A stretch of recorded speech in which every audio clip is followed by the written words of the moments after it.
harus dibahas supaya kita paham, supaya kita ngerti. Karena kita hari ini hidup di antara banyak sekali penyimpangan-penyimpangan dalam keyakinan. Ada di antara penyimpangan itu mereka meyakini bahwasanya ruh itu reinkarnasi. Ruh itu akan pindah dari satu jasad kepada jasad orang lain. Kalau amalnya lebih baik, dia berpindah kepada orang yang lebih beruntung secara finansial dan sosial. Kalau dia amalnya baik pada kehidupan sebelumnya. Kalau kemudian ternyata dia amalannya buruk, dia akan berpindah kepada hewan. Dan ini sering kita jumpai pemikiran yang semacam ini, dan banyak orang yang masih meyakini semacam ini.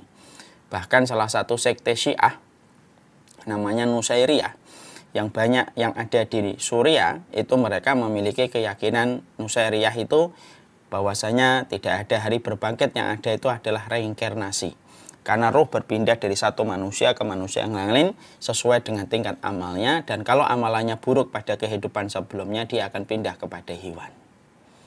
Ada pula yang mengatakan bahwasanya roh itu binasa setelah orang itu meninggal dunia. Ini kan berbagai macam hal yang kita sering jumpai dalam kehidupan kita. Dan banyak di antara kita, walaupun kita hidup sudah lama, tapi banyak di antara kita yang justru kadang juga belum mengetahui bagaimana kita memahami ruh pada kehidupan kita ketika kita beriman kepada hari berbangkit. Maka kita harus mengetahui sebelum kita membahas tentang lebih lanjut, persoalan ruh itu sudah dijawab oleh Allah pada salah satu ayatnya, yaitu adalah surat Al-Isra. Mari kita baca dalam surat Al-Isra ini. Wa yas'alunaka 'anir ruh. Sesungguhnya mereka bertanya kepadamu tentang ruh. Siapa sih yang bertanya? Sampai Allah terangkan di sini, yang bertanya adalah kaum Yahudi. Mereka bertanya, wa yas'alunaka 'anir ruh. Mereka bertanya tentang ruh.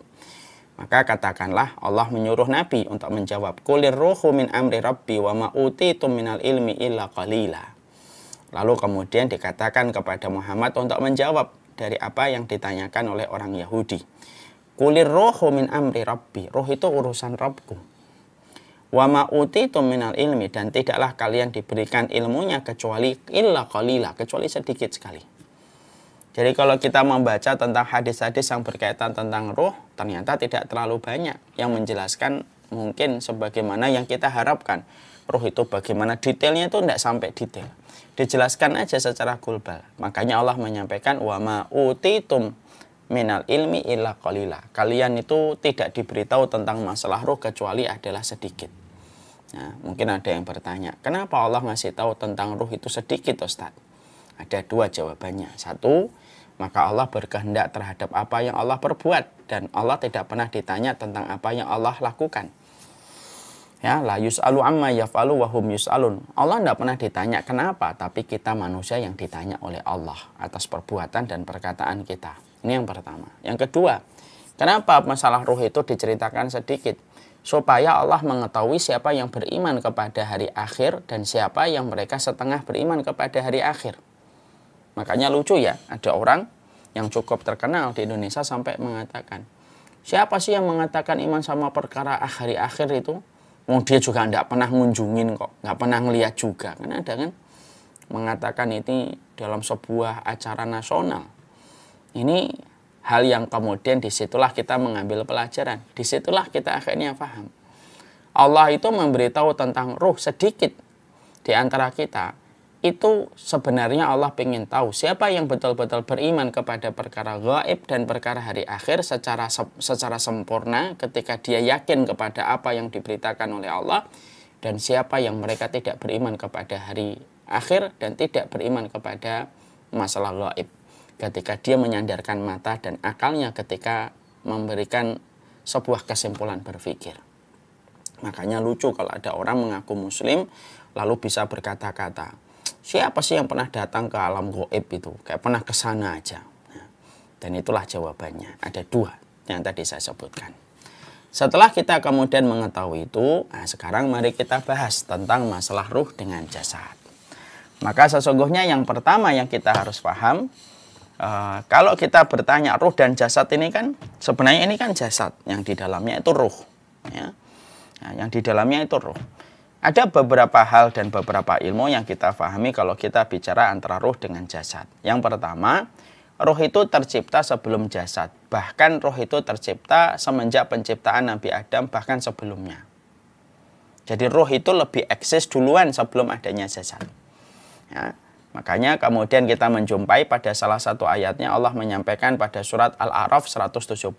Mari kita perhatikan di sini. Wa'id akhadha rabbuk min bani adama min duhurihim dzurriyyatahum wa asyhadahum ala anfusihim alastu bi rabbikum qalu bala syahidna an taqulu yaumal qiyamati inna kunna an hadza ghafilin. Dan ingatlah ketika Allah mengeluarkan dari sulbi, dari tulang belakang anak cucu Adam keturunan mereka, dan Allah itu mengambil kesaksian terhadap ruh. Jadi ruh itu sebenarnya sudah dikumpulkan oleh Allah, ya. Lalu kemudian Allah itu meminta testimoni mereka. Apa yang diminta oleh Allah? Yaitu adalah ketika Allah menyampaikan alastu birabbikum, bukankah saya adalah yang menciptakan kalian?